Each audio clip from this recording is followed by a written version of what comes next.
अस्सलाम वालेकुम नाजरीन। ड्रामा सीरियल अदावत में आखिरकार अरीबा अपने अंजाम को पहुंच ही चुकी जो वो डिज़र्व करती थी। जितनी चालाकियां चला रही थी ना वो रेहान के खिलाफ, अब सारी उसे उल्टी ही पड़ जाएंगी, क्योंकि अब फहद के साथ रेस्टोरेंट में खड़ी होती है, रंगरलियां मना रही होती है, कोई बेखौफ बेडर खड़ी होती है।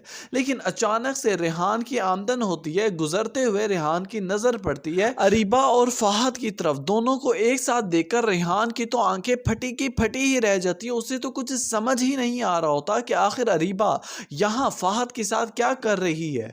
जैसे ही अरीबा को वो खींचकर घर लेकर जाता है, जोर से सोफे पर फेंक देता है।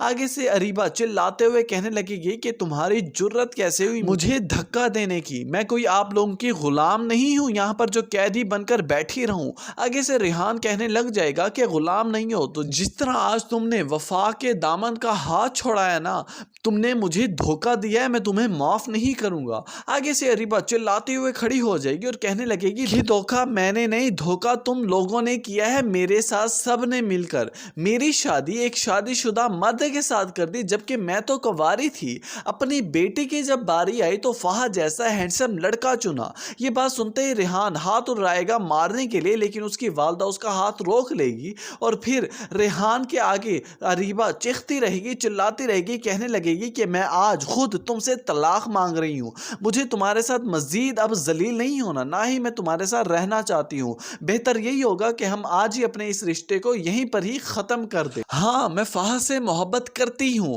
और उस वक्त से करती हूं जब तक उसका निकाह मारिया से भी नहीं हुआ था। मैं उससे भी पहले उसे पसंद करती थी और उसी से ही शादी करना चाहती थी।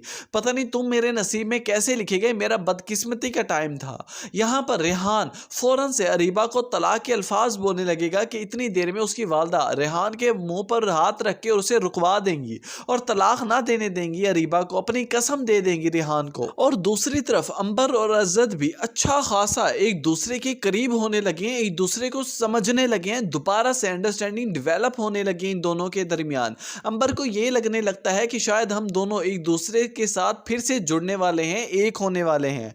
और अज़द भी तो यही ख्वाहिश लेकर ही अंबर के करीब हो रहा है।